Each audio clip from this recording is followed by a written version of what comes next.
Are we live? Yeah, we're live. I'm alive. Are you? I'm alive. I'm alive and well. Okay, just checking. Okay, hi. Some people think this is the end of the world. You know what? I was gonna like do this in the morning by myself. And a thought that I had this morning was that it was probably for the best anyway to not be really paying attention to the day-to-day news. Oh, yes, I can't handle the news on a day-to-day basis. I have to take breaks, long breaks. Like, I think the last time I saw or like watch an actual newscast from beginning to end was probably 2 weeks ago. Since we were using the computer to link the newscast of, I guess it was Democracy Now! And Yeah, like it was Link TV. Link TV. And it's a really cool TV news outlet. This is very direct. But I couldn't handle it. I think we did it like 3 times. And then I couldn't do it anymore. And now I just like briefly read some headlines. But sometimes I cannot even handle the headlines. I'm just like, you know what? Let's just keep our self-quarantine and be glad that we're healthy. And not risk ourselves by going anywhere. I found I'm not gonna say what it is because I found a news aggregator or news aggregate app that I tried for a couple days. It was cool because it didn't give me like clickbait headlines like Flipboard does. So like Flipboard's kind of like on an Android phone, embedded on it. So like that's a standard thing. I used Flipboard when I had an iPhone before. And but I found this one. What I liked about it was it gave you headlines and maybe like a double, triple Twitter type scale of words, characters, So it wasn't like reading a full on article. So I don't know. Just between that and The Atlantic, that's about all I pay attention to. And then maybe the Orlando Sentinel, the headlines for the Orlando Sentinel, maybe just like to get the number count of the day. And then from that, I end up just using that zip code, state of Florida zip code case monitor, just to make sure if like things are. So the other thing, like the zip, basically the only other piece of news I just keep up with is like the zip code, like search by zip code, how many cases are in the neighborhood type of thing, and that's about it. Also, a lot of people just simply message me articles or screenshots of stuff they see. And it's not always a reliable source, so it's annoying. Are you okay? I'm good. Okay. We're supposed to have a conversation. You've been on your phone all day. I've been on the computer all day. It's not that I have been out, like, finding out things or hanging out with people, so I don't know what to talk about. How's our relationship doing? Our relationship? Yeah.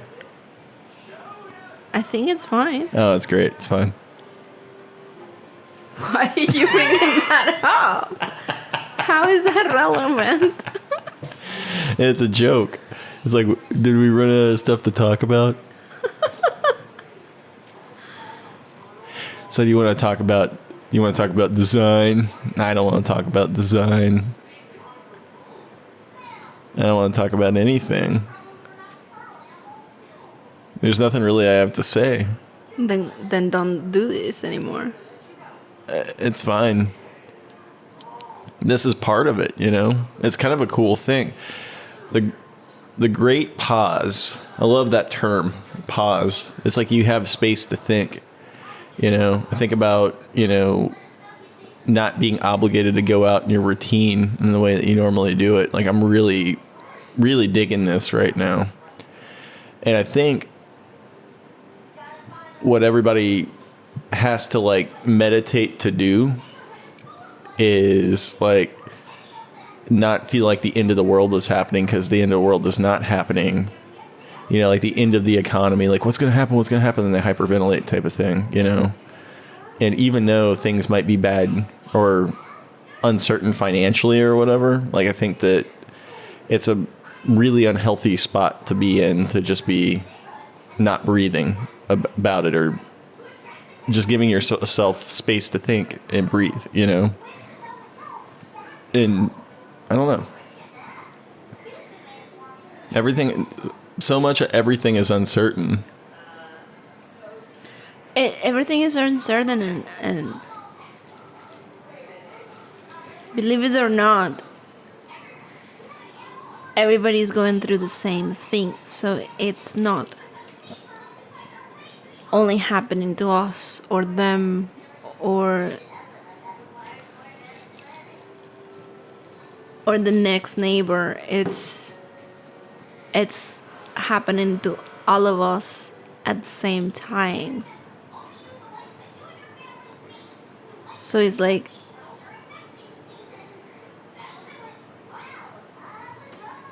we're not just going through this alone.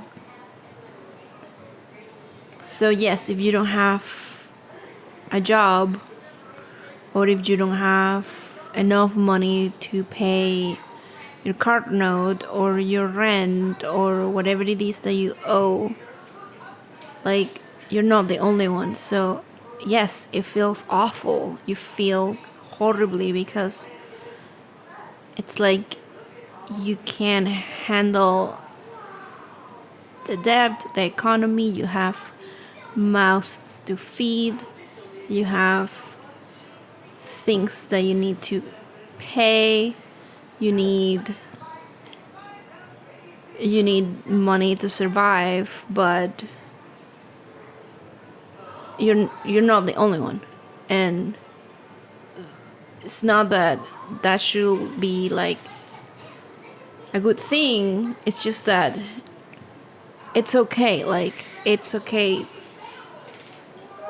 to feel the way we are feeling. Yeah. I think it's very okay. The flip side to that is, what happens if this happens to somebody in isolation when it's supposedly a good economic time? I'm air quoting the microphone.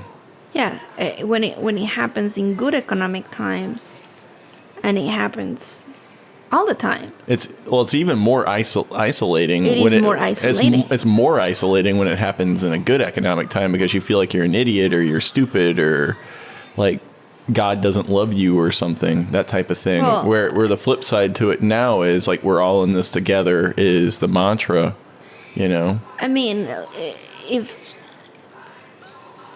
for those who have gone through periods of unemployment, only those who have gone through periods of unemployment know how it feels to be awkward and be like a complete loser because you can't find a job. And that is, even like you just said, it's like an isolation in a way, even in good economic times. Mm-hmm. But now it's like, as a community, as a nation, as a worldwide citizens, like, all of us are suffering. Mm-hmm. Whether it's like being jobless, or being underpaid, or underemployed. And this is something that we cannot control. Like, and that's, I think, like, what most people are dealing with the most. Like, the most challenging thing is that we cannot control any of what's happening right now. No. And there is no clear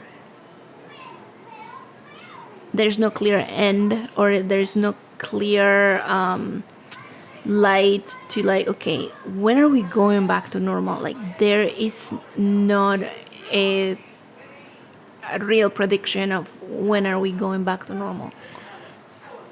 And I would even say that many large corporations function on 3 or 5 year plans, where most people, again, they think of a year, but they're thinking like how their 2020 is doing, you know, like they're thinking 3 to 5 years ahead type of thing. Well, normal people probably think like on a week to week basis. Yeah. They think of a week to week basis. You don't even, I think about it, it's like, you know, in terms of, I don't know where I'm going to be next year, you know. I had to hit pause, sorry. So what I've been finding in these podcasts, because, you know, this is just our apartment, is that our son bangs in and out on the floor, and every time I hear the bang, I have to edit it or fix it in Audition, and it's not a fun process. It kind of doubles and triples the time. So I'm hitting pause and using markers to deal with this. So anyway. But that's the reality. Whether you do audio broadcasting or you do a Zoom meeting, like families are now working from home, so you see people in the background and you hear people in the background. So Our dog keeps barking. Her dog keeps barking. I was in a Zoom meeting today where Petey peed on the floor behind me, but I'm pretty sure it didn't happen. And it was like one of those meetings where it's like I had my video showing, but there was maybe like 50 people in the meeting, so maybe they weren't focusing on the fact that the dog was pissing on the floor behind me. But was he in the frame? I don't know. I was trying to keep tabs on it on my frame when I was watching him, but that didn't happen. I wasn't around, so I didn't see it. But I just like turned. You kind of just pointed, and I looked down. I was like, he pissed on the floor. Well, at least Marco didn't come out of the tub naked, running across the background. Yeah, I'm not paying attention to the news, and I really don't want to. I mean, I'm doing the Atlantic subscription, and that's fun. And it's nice listening to the cultural climate aspect of things, and those are good stories, and that's a really great platform.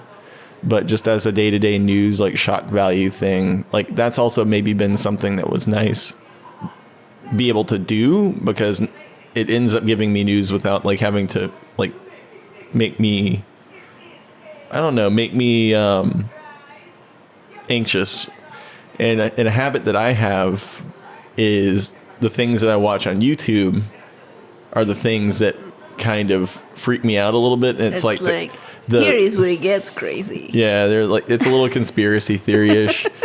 And it's just like, oh yeah, this is all fun and games when times are good. But then if somebody's trying to like make their clickbait career happen based on a YouTube channel that's, you know, its audience is people that click on, you know, apocalypse pornography.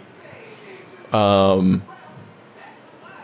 know, that's the type of thing that I don't know. I'm just tired of it. Yeah, if it's happening, I don't really want to pay attention to somebody that's like Chicken Little being like, the sky's falling, the sky's falling, the sky's falling, and it's a cool video. You know, I don't want to. It's something that I'm tired of. Gotta kick that habit. It's like smoking. It's definitely not recommended to watch those videos when you are about to go to sleep, because then you cannot go to sleep. Like that happens to me. You know what's making me go to sleep really good these days? Those meditation music video, yes. like whatever you're playing on Spotify at night is like really helping. It's definitely a sleep aid. Is this a station that I found that's called Deep Sleep, and I just play it all night. And I even leave it on whenever I wake up and I'm getting ready. Like, it's just so good and relaxing, and it's just perfect. It keeps your mind off, and calms you?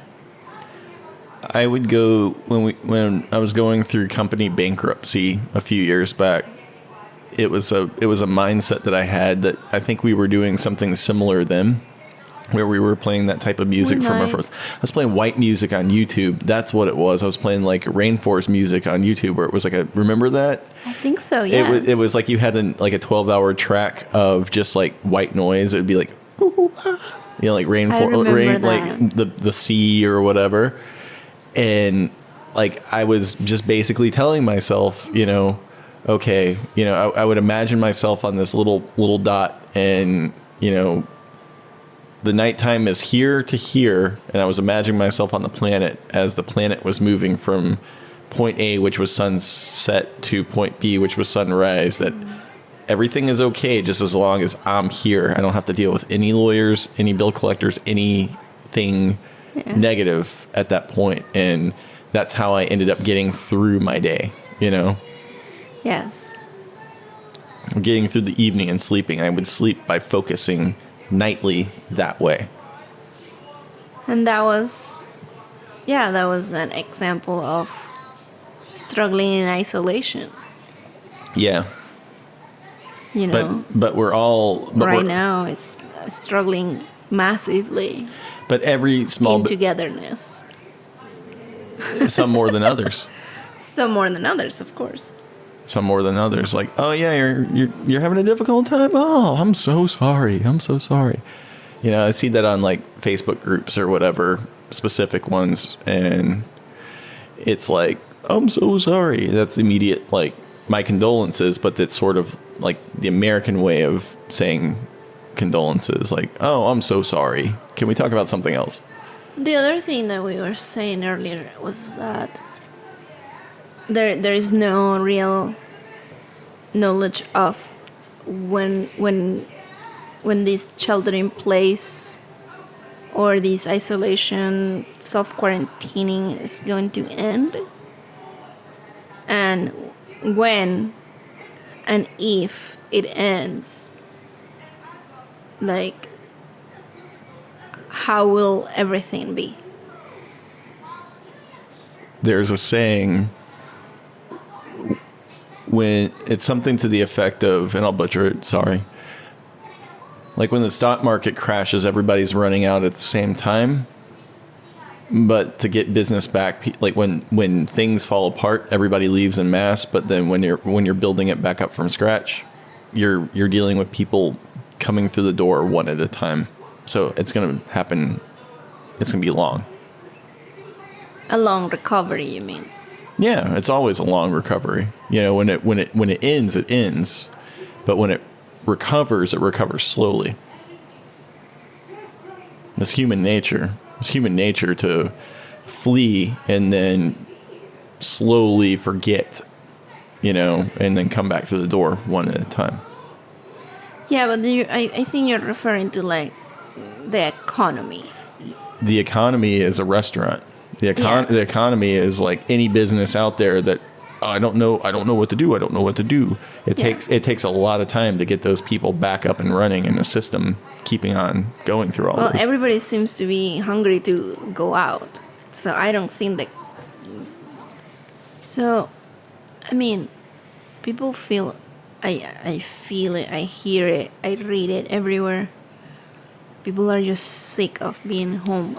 So, I think like people are hungry to go out and eat and spend whatever little money they have into ordering takeout, getting food, reactivating their shopping habits because they're just fed up being home. So I don't think it's gonna be a super slow economic recovery. It might be for big ticket items like traveling or like entertainment, but I think like for the smaller economies or the day-to-day transactions are going to be recurring, and it'll be fast. Like you'll go to a supermarket and it'll be crowded like crazy because people just want to go out. The flip side to that is, as long as this goes on, and I was thinking about this a little bit, where I don't know what we end up having more of a monopolistic track or trajectory, if that makes sense. So meaning, 30, 40 years ago, we had more smaller companies. Does that make sense? So like, we didn't have Amazon. We had like a collection of mom and pops, or we had a collection of smaller, bigger businesses, right? Independent businesses. So it would be like, instead of a huge major like corporation that was a grocery store, it would be like big private companies, but smaller in scale. So like regional, right? So like, you think of like meat packers, right? There would be more of a volume of meat packers that were smaller, right? So the productivity of those meat packers is a good example, because that was something that I was kind of reading. I don't have data about any of it, so take it with a grain of salt. It was the type of thing that if you have more smaller companies, if any supply chain disruption happens, okay, a grocery store is like, okay, well, I can't find pork. Okay, well, if I can't find pork here 30, 40 years ago at this supplier, I can go over to this supplier and go get it, right? So there could be like tens of thousands of suppliers. When all of this is happening, we're basically kind of going to a race to a handful of companies as our trajectory of capitalism is developing, like late capitalism is developing. Like, we're not like a chunk of companies, we're like Amazon, right? And how Amazon is everything, is becoming more and more everything. The type of thing is happening with like food, right? So what happens if all of a sudden, you're dealing with the fact that like a major supply chain point has somebody that's sick or something is happening. I can't get food from here, but there's less companies that you can get, like, I don't know, box beef from or box pork from. And that's a scary thing, where our supply chains are in a weird spot right now, based on, if you put it's like putting all your eggs in one basket type of approach, rather than diversifying the economy based on the number of people. It's like why you should have more millionaires than billionaires. Like, we have less millionaires, more billionaires, because all this is kind of consolidating. Play that open source game Agar, right? Like, it's basically based on a virus, and the viruses are getting bigger and swallowing up the smaller viruses. It's that type of thing. When things like this happen, you really start to see that there is a problem. If one shuts down, it's not necessarily that you have another competitor that you can go to. It's the fact that there are no competitors left, and if you can't get it from that one place, you can't get it anywhere. And that's sort of maybe a little bit of, you're kind of starting to witness that this isn't like the perfect storm that hasn't happened in a way. Like, we have food, things feel good for now, but what happens in the future if something bigger happens than this? Yeah, that's why monopolies are not good. Yeah, but we are living in a period where it's almost like, oh yeah, the 21st century is a lot like the 19th century. It's a lot like the Gilded Age, and that's why things need to shift a little bit. Well, and there are also companies that own other companies, and they just put another name on it because they don't want to be associated as the owner. But it's mostly all the time owned by the same corporation or parent brand. Yeah. So it happens all the time. Well, who knows where this is going to end up? Again, it's when they say this is a new normal. When was the last time that I heard this is a new normal? When it was? It was 2008. Oh. When you heard like it was a new normal in the news all the time. What was a new normal like? Well, normal didn't work. Well, the new normal certainly doesn't work. New normal is like a more shitty version of the normal that preceded it. Nothing works, actually. Nothing works. I don't know. I think it's working. I think where we are right now, there's a lot of good in it. See, this is the thing. Like, if it's all negative, you can let like a negative feedback loop take you over, and where you just ultimately throw your hands up and give up. It's quite possible, yes. And it doesn't happen to me because I guess I have people around me who will not let that happen, type of thing. But there are people who are alone who suffer from like anxiety and depression and like have like crazy past traumas that they can handle not thinking about all of this negatively. And those are the people who might not reach out to you because they don't even have the willpower to call you or text you to tell you that they don't feel okay. Yeah. And they probably also don't have a institutional ability to go get the help that they need. And that was something that when the bankruptcy was going on for me, that I needed somebody to talk to, and there was nobody to talk to. Mm-hmm. And there was no healthcare. There was no, mental help or psychologist, support. And what I feel thankful for in this new work situation for now is that I needed to talk to somebody for a period of time, and I was able to talk to that person for a period of time. That's what somebody needs. People need people to talk to work things out in their head, and it's insane that that's something that somebody just can't have, And it doesn't have to be like a professional. It could just be a friend. No, it needs to be a professional. I am very adamant about the fact that a professional has the ability to work things out. Like, I had low test issues, but when we were kind of chatting, it was like, well, you're really have some thoughts. Like, your thought process is really good about what you're working through. I have people that have really horrible things that are going on, that they are working through.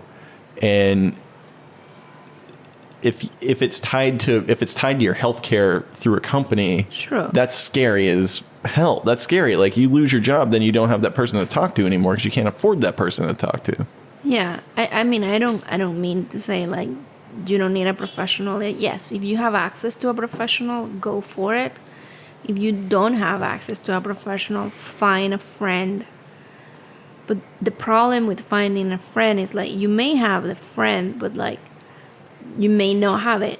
But in the event that you have a friend, sometimes friends are trying to help and they try to fix you or try to give you advice. And that's really not what's needed. Like, probably when people need to talk to someone, they just need someone that they can talk to. Like, they are not looking for advice, they are not looking for help, they just need someone to listen to. A sounding board.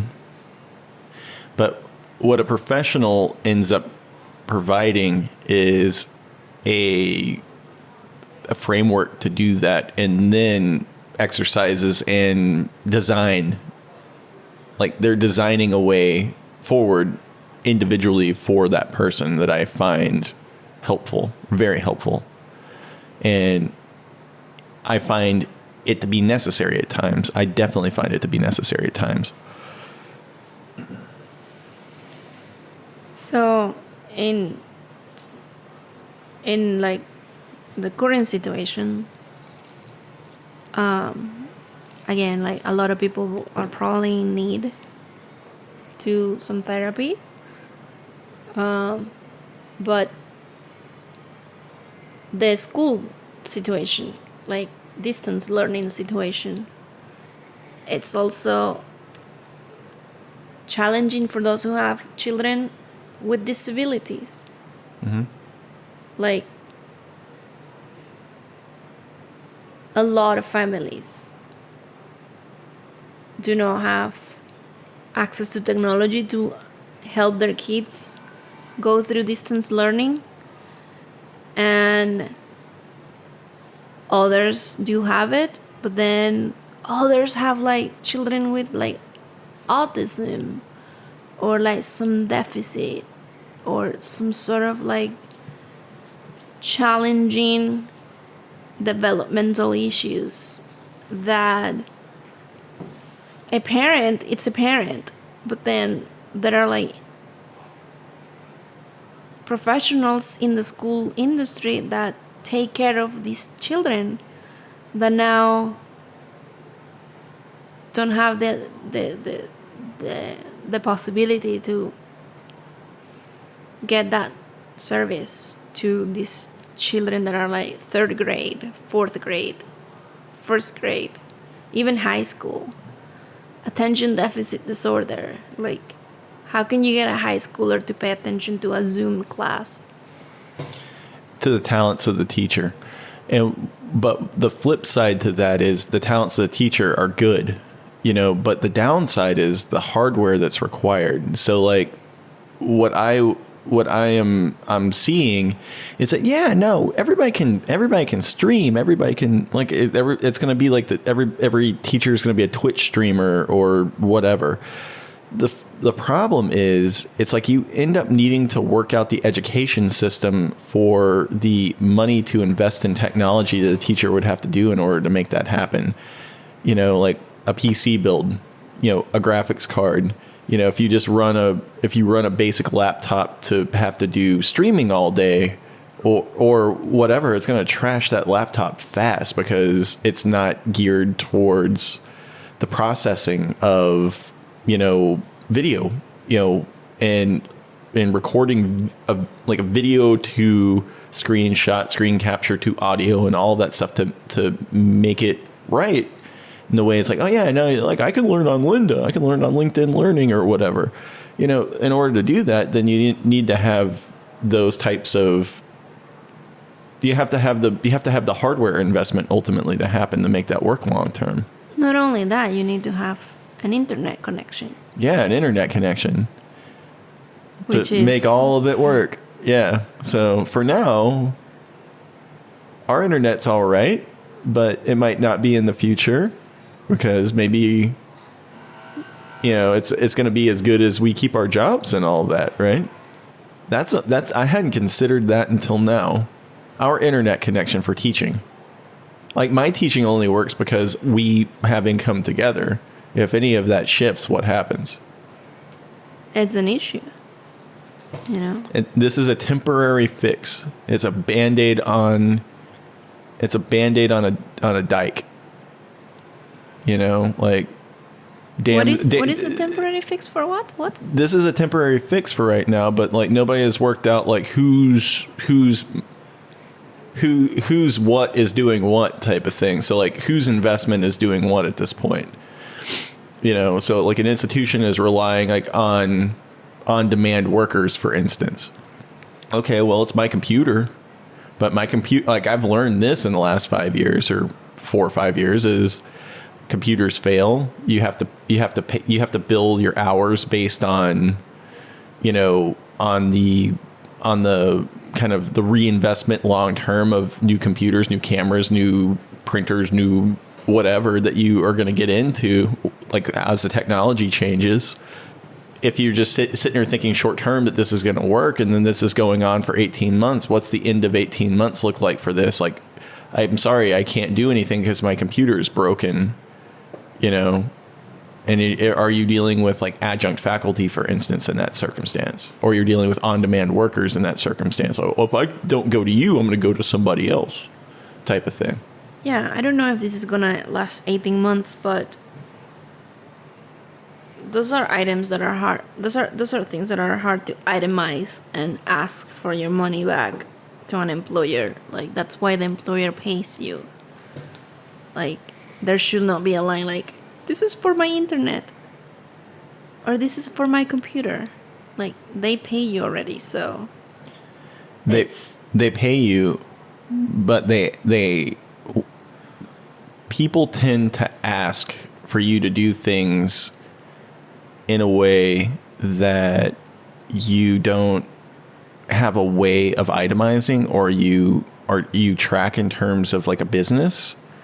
So what we're being asked to do right now is all be freelancers from our office. Like you've showed me photographs of people that are trying to make ad hoc workspaces. So like, I feel like I've got a pretty good workspace. I still have back and neck issues from my workspace. Mm-hmm. I've got an office chair that's not quite right. My neck hurts. I've got to take a break during the day to do a little yoga to like break the office pose that you're leaning forward and whatever else.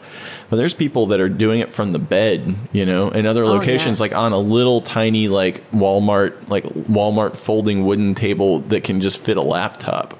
And they're doing that for 8 hours a day to keep their job. That's gotta hurt. That's terrible. Like my pain. I feel my pain. I had carpal tunnel earlier this year working on a little laptop when my big computer broke. And I couldn't imagine that feeling, you know. You think about substandard work conditions and whatnot, you know, like, oh, you're not, like, I am complaining about something that maybe 2 generations ago somebody would be, you know, breathing in asbestos or, you know, being in a coal mine, you know, type of thing. But there is that's a degree of an ergonomic issue that you're dealing with that unchecked day to day, week to week is going to like make your arm numb, you know, that people, I'm sure there's aches and pains out there for sure. Mm-hmm.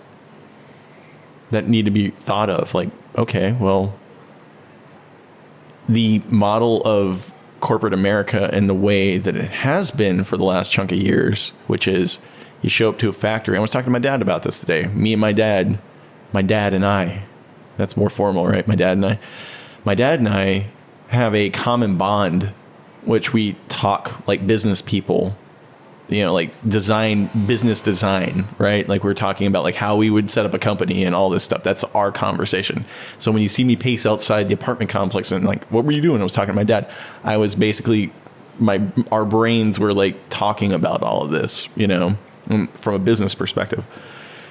The whole aspect of you showing up to a cubicle and trading your software experience on a computer in a cubicle to turn it over for something that the company, you make something with it, you leave at the end of the day, like a loom or a factory. Like I made cabinets or I made some manufacturing product, is over with at this point. You know, there's got to be another way to think about that strategy moving forward of ownership, of you trading your work. You know, it's like why people are thinking of Bitcoin or thinking of wealth transferring implements like currency or whatever. Like how do you rethink your workplace in this environment? Like there's a lot of good in that. It means that you don't have to pay for unnecessary real estate. You don't have to pay for a big office and huge parking lot, or I don't know, like you have to pay for that in a grocery bill. Like when you go to the grocery store, for instance, like you have to think about like when you go into a grocery store and you see a huge parking lot, you have to pay for a amateurized version of that parking lot in your bill in order for the grocery store and everything to function, like commercial real estate to function. Like we're at a point right now where we're having to rethink how we go to the grocery store. How do we go to the store? How do we shop for ourselves? Does people bring it to us? Like Instacart doesn't necessarily work. It's hardly a substitute for the experience of picking your vegetables, like good ones versus bad ones. You know, all the way down to the design of how that looks like, you know, you from a UX standpoint on a website, you know, so you know what you're buying. Like does I've had Instacart be like, is it one banana or one bunch of bananas? I bought 5 bananas, but I ended up getting 5 bunches of bananas. Like the stupidity of that, right? Yes. I remember that. The early days of Instacart were really exciting. It's still there's Instacart scams that I've been like, oh, I haven't heard of that. butcher it, and like if we end up having these podcasts, like if we end up like talking about this, we'll make this a topic. But it's the type of thing where there's like scams that happen where you can like oversell, and then the person that's shopping will like, you will buy more and get you to buy more so that they can get a bigger tip, and then they won't buy. They'll say, I can't find this, I can't find that, I can't find that. So you're paying more per, but they get more money. Oh, wow. They're gaming their incentive structure. Oh, that's insane. Yeah. I remember being scared of, again, the vegetable selection and whether or not they actually delivered all the bags that they were supposed to. So I remember always comparing my order that I selected through the browser with what I had at the table after they delivered to make sure it was the same, because I didn't trust it. So you go back and complain in the way that, like, if you took a Uber and you lost your wallet, you'd be like, I lost my wallet in the Uber. Yes. Type of thing. Yeah. But like I said, like the early days of those services were really exciting. And then it got oversaturated, and then you walk through the grocery store and all you see was like Instacart people on your way, like trying to push you through the aisle. Especially around 10 o'clock in the morning. You kind of have to think if it's all viable at this point. You know, like, is the future like curbside, or is it somebody delivering it to your doorstep? I mean, that has been... I ordered the first time of like that kind of service, like I was pregnant. That was 5 years ago, 6 years ago. Yeah. And today, like, you see people that are like, oh, I just placed my first order. I'm like, what? I had a coupon code, like, from 4 years ago that you should have told me. The most hilarious anecdote to that I can think of is when we first moved here and we were used to Instacart because and then we when we were staying at your parents' house, and then we were just like, I'm just ordering an Instacart because I don't want to like drive home and deal with an extra 30 minutes on top of the drive time, because we were getting used to the commuting and whatnot. Anyway, so it was where we were getting used to the commuting time, and I was just like, we're gonna order an Instacart. Like, it was like the old days. And I remember, like, we came in and the Instacart beat us by like a minute, and your dad was just like, what's this? And I thought that was really funny. Yes, it was like scary times. Like, who's ringing on the door? And now everybody's like ordering food delivery and yeah. And I mean, the model works. The model works in as much as how they're actually paying people. So it goes back to the Lyft versus Uber issue. Yes. Like low pay. Yeah. Exploitation. Using your own tools. All your of that. Own equipment. It's just like there is the same. Drivers, grocery shoppers, college teachers, everybody, high school teachers, healthcare workers. Like, yeah, as long as you have the tools and the knowledge, we'll hire you. But the tools and the knowledge kind of require and this is something that the tools and the knowledge require purchasing the tools and figuring out what tool works and what tool doesn't work. Like, you are your own testing ground for your knowledge in your work life, and that's something that is not thought about at all. It's like, can you do the job? Yeah, I can do the job because I have experience with this stuff, right?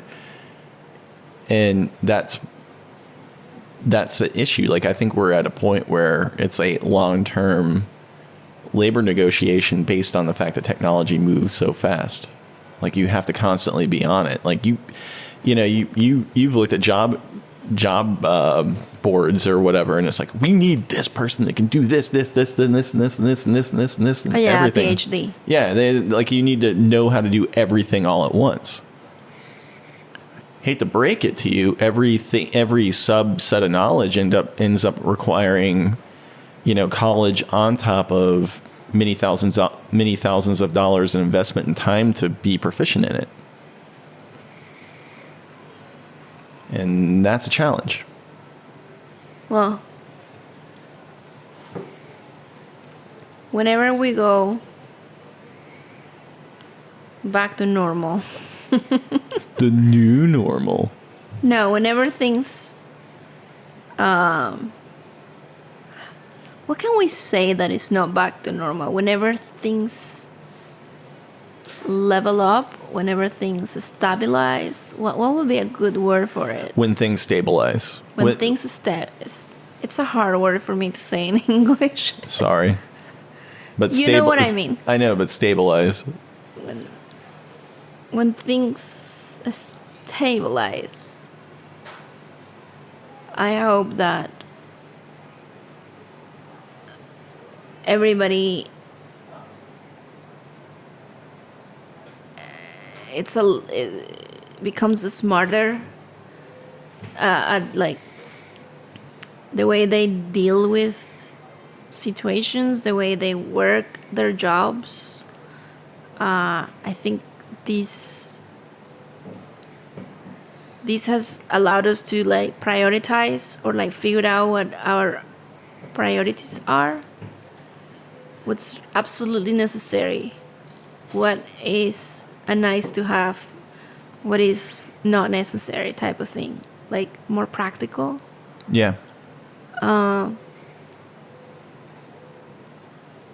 And I honestly think that people are going to miss the time off.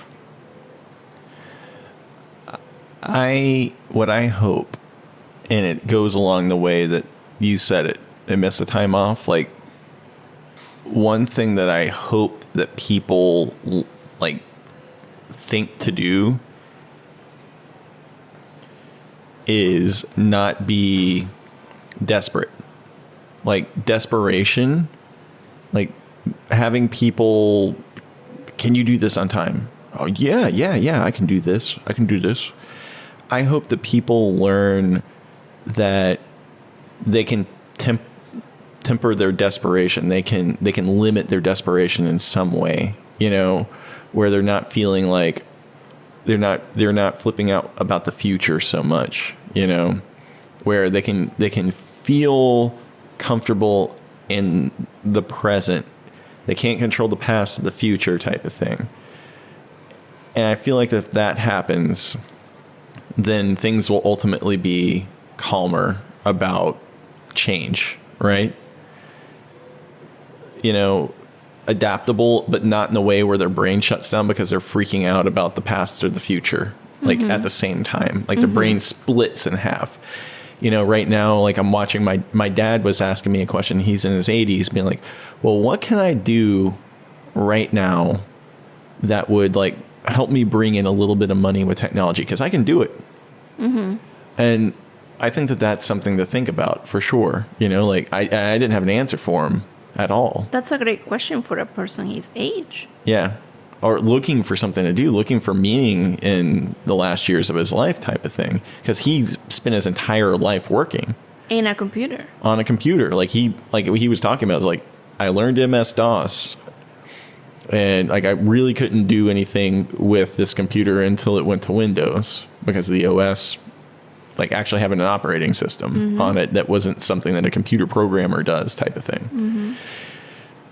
And I was basically explaining, the automation of script, that's like where you see software like Adobe XD or whatever, where that might very well be the future, as you can automate more CSS, HTML5 stuff in whatever language that is going to be in the future, or what they adopt, where you end up having kind of a meld, but like a kind of a meld between design and I guess the development end type of thing.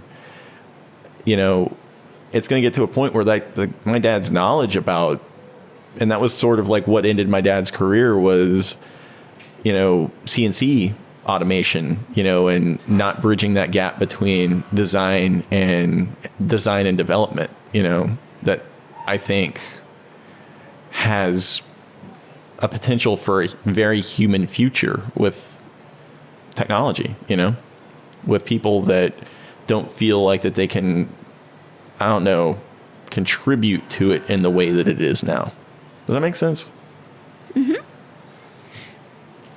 Where you can get them away from being, you know, they can design. Like, I mean, I think about, like, in the way that, you know, in the way that somebody activates their mind through painting and drawing, you know, can that happen with, you know, future design without having to be so technically heavy or technically understanding about everything? It could happen. I think it can happen. I really do think it can happen. And I would love to see that world more than people being like, I know this, I know that, you know, I know something that is technical rather than design related, because I think that the world can stand for better design. Anyway, my dad's a great designer. Mm-hmm. Well, I think we should, I don't know, think about what we're gonna eat for dinner and come back to this conversation in the next episode. Sounds good. I'm actually excited because now it's like truly official. The podcast is now available on Spotify, Apple Podcast, Stitcher, Castbox. Everything that affords all of that with Apple Podcasts. So any other podcasting, I don't know, I don't know what you call those things, platforms, you know, it's on it now, which is pretty cool. I'm excited. It's official and it looks beautiful. And it's a fun platform too. This is a fun experience. Like, I'm really excited about it. Like, when you research this stuff and it's like, is this for you? Is this like what you want to do? You know, and you think about it independent of, you know, what you're ultimately trying to achieve with it. It's a really fun experience. I love this more than, you know, I love the immediacy of it. You know, I love being able to have an idea and just figure out how to talk it out type of thing. And that ends up informing so many other products that we could, you know, ultimately make with it. And I'm just really excited about this platform. Me too. I geek out about designing for it. So I know this is like an audio delivery, but there is a visual component to it that I enjoy. It's very small. It's just the little episode graphics. But then there is also the website. So every episode is available through the site, which is tempormag.com.